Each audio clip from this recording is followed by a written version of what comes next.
What's going on, guys? Welcome back to a new video. It's so crazy saying this, but welcome back to another vlog, guys. This is going to be a solo vlog today, and it's currently a few days before Thanksgiving, so I'm actually off from work today because I got a lot of stuff to do and I got a lot to get done.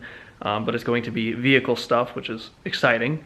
So you guys haven't seen all of my vehicles. You're going to see a little bit of them today, and you're going to see me doing brakes on my Chevy Silverado because I need to get those done. I think I've seized calipers on the rear and it's been eating away at my brakes, so that thing's been parked for months. I have my GMC Sierra out there, which I might show you guys that. That thing is straight piped right now and extremely loud. And then behind me, you guys see my little buggy. I'll give you a little grand tour of the bug here. These are the original wheels that came with it. These are going to be brand new, and I'm gonna change them over to 5-lug. It's currently the original 4, but I'm gonna do disc brakes on there, so that's gonna be cool. These tires, my buddy Mike just gave them to me. They're just scrap tires, they're just rollers. Suspension and stuff, this is gonna be all brand new. It's gonna be lifted. I gotta redo all the end links and the inner tire rods and stuff.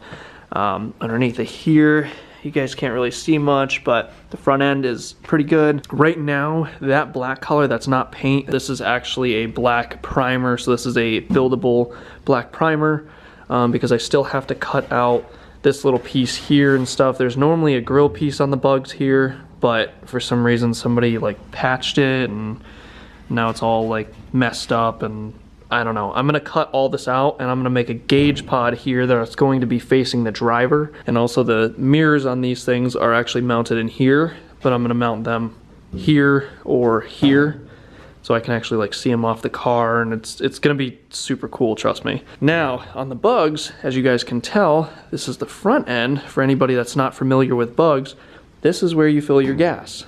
So the gas tank is actually underneath of here, not currently, but that's where the spot is supposed to be. So currently it's a little bent underneath of here. I still have to fix this, but it's still able to be opened. This is what it looks like underneath of here.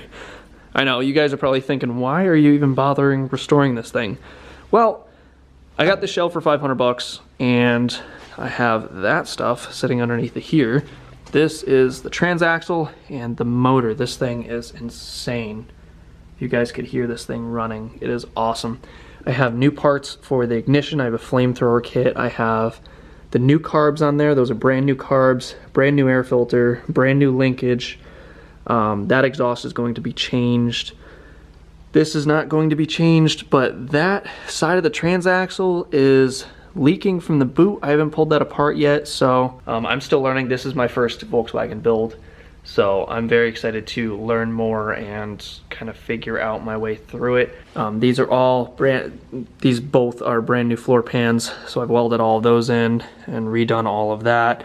So I was going to make a video earlier, but I was all congested this week and stuff. I'm still kind of coming back from it, but it wasn't a sickness, it was just allergies because it's been 70 degrees, 50 degrees a week or two ago, and now it's 20 degrees, and it just rapid change and stuff, so it's been screwing with me a little bit. Yeah, this is pretty much the inside of the car. If you guys saw how this thing first was when I first got it, it was insane. I just had to redo this side, which I haven't ground that down, but that's a patch panel. And I had to redo all that. Previous owner did a lot of foam back here, so all that channel, everything that's white back here, that is not me, that was from the previous owner. And it looks like it caught on fire at one point, so all of this is like charred and stuff. So I've been trying to blast it off of there. I picked it out with a flathead, but now I'm gonna media blast that. I did a patch panel here. This needs some more sanding. But this was a rot hole that was the size of, actually bigger than that, and I've welded in pieces here, here, and this piece right here, but I gotta kind of sand it flat and redo that. This is my first body work project, so I'm definitely trying, guys. This is gonna be a new shock when it gets lifted, except for you guys can't see this. Oh, actually the camera shows it better. This is a brand new patch panel here. So all the way from here, up to here, over to here, and believe it or not, I had to bend the patch panel in this channel, and I had to redo all of this up to here. So this is all brand new steel. I've done all of my research, I've done all of my paperwork on this. Everything is good on this car. And as soon as I can get a motor into it and get this thing together, I can drive it. But it is November right now, so it's coming up on winter time, and I still have a lot of money to put into this and a lot of time. And I'm normally out here like during the week, like 5 days a week after work, because I still work full time. I still put in over 50 hours at my job, and I'm still trying to work on this car and get this project done. And today I have the Silverado to do the brakes on. It's really cool. This is the first vlog back, and I have so much to tell you guys, but I don't want to make this video like an hour long.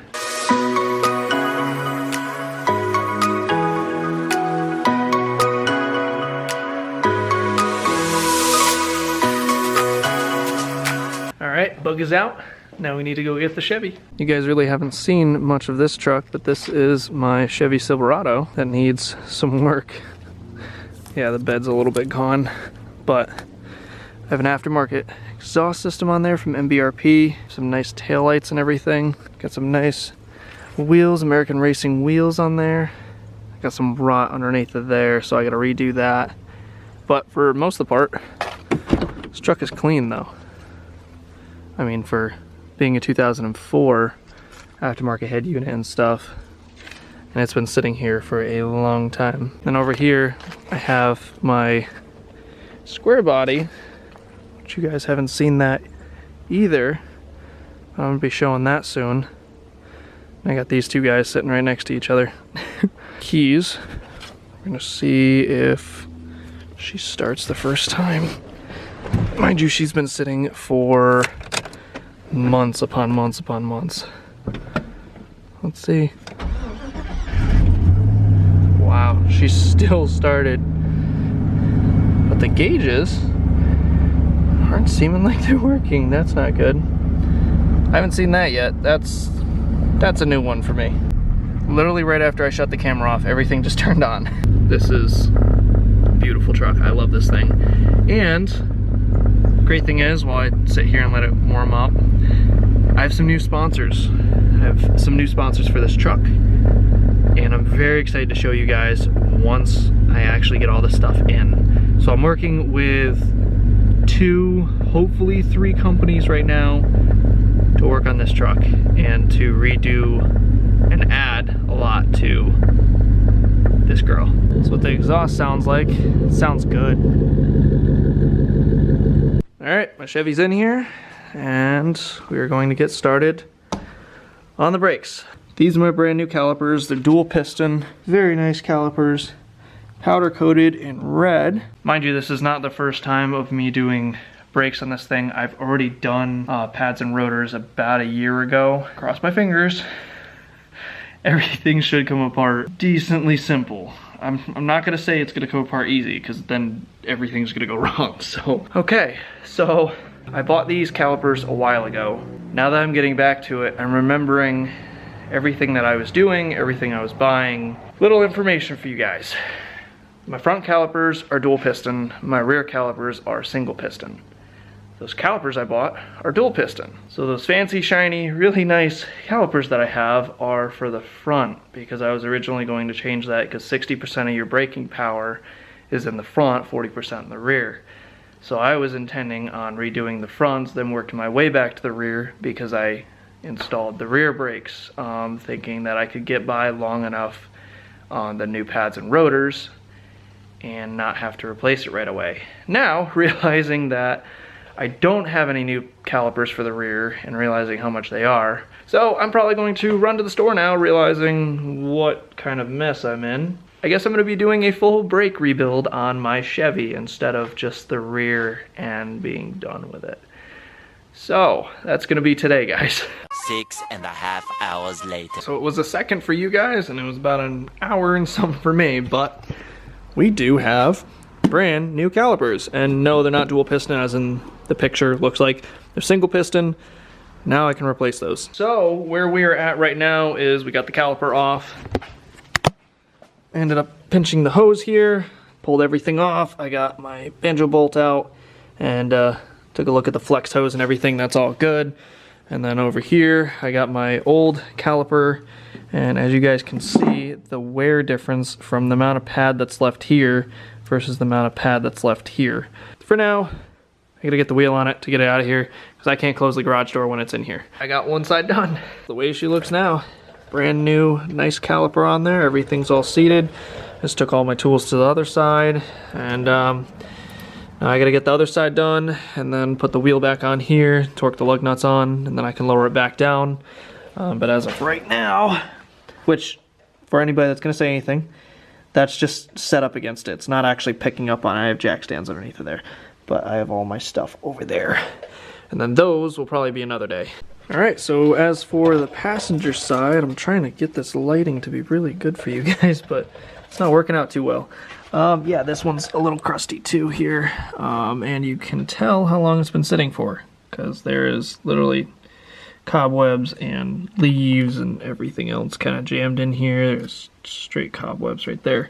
Yeah, that tells you how long it's been since I've driven this truck. Honestly, I need to do way better than that, and I need to do some type of chassis saver. My buddy told me about some chassis saver, so I'm gonna do that. And then even my exhaust pipes and stuff, even the clamps on there, those were all rusty too, but nothing I can do. And then I'll redo the leaf springs at some point, because obviously you can tell that that's getting a little crusty. And then my wheel well's a little gone here, and the side's gone, and yeah, it's a mess, guys. So it's currently the next day, and as you can tell, my truck is in front end first, because I'm gonna do the front brakes since these guys are front brakes. But as soon as I drove it in here, coming from here, leaking out from underneath of this plastic cover and running down the front of here, it soaked the front bumper and then started dripping onto the floor, and it smells like oil and coolant. So we were thinking that maybe it's the oil cooler. So now I gotta pull all this off because I can't see anything in there. This covers everything over here. So now I gotta pull that apart and see what's underneath of here, because somehow it's draining from here down. So as usual, when working on this truck or a lot of vehicles, you fix one thing, something else goes. So now I have to diagnose what that is and see if I can fix that today, or if it's something simple, or if it's something that completely went and now I have to buy new. Thank you guys for all your continued support and all the comments and everything from the last video. You guys are amazing. I do have to say, my fans on this channel are the best. You guys seriously make my day with uplifting comments, and I can't ever thank you guys enough. So I figured out what it is. It's my oil cooler. So that's the oil cooler right there. That's completely shot. So top of it's leaking, and that was the oil that was pouring out the front onto the bumper, down to there, down onto the floor where I got rags now, and it actually soaked inside here as well. So that's the heater that you guys are hearing, because it is cold in here. Alright, so I've got the tire pulled off on the other side and started working on that brake, but I did look up the part and everything. I did name the wrong part. So that part that I thought was an oil cooler actually isn't. That's a power steering cooler. I didn't know that. I didn't know they actually made one. So my oil cooler is fine behind it, or next to it kind of, and then my power steering cooler is the one that's shot. So I gotta change that out. It's not too bad, but I'm gonna order that part and probably do that this week because it's Thanksgiving, so of course places are probably not open today. Yeah, so this thing is pretty well shot. Everything's coming off of here. This is what I was just talking about. This line right here, really, really crusty, as you guys can tell. So I need to replace that. Alright guys, so I finished up the brakes on my Chevy and everything, and ended up doing the two front calipers. And once we got it done, Emmy helped me with the last little bit of it, and went to get it out of here and blew my rear brake lines. So I have a lot of stuff to now fix, and now I put it out in its usual resting spot. So next time, now I got some more brake line work to do and a lot of other stuff to repair. So I got the power steering cooler, rear brake lines, front brake lines. Yeah, the fun of owning an old vehicle. So now the buggy's back in here. One successful project bit by bit that I don't have to stress about that kind of stuff yet. There's no brakes in there yet. No, the brakes that are on there are still drum brakes, so I don't have to worry about those until I convert it over to disc brakes. But so that's all that we have for you guys in this video. Thank you guys so much for watching, and we will see you in the next one.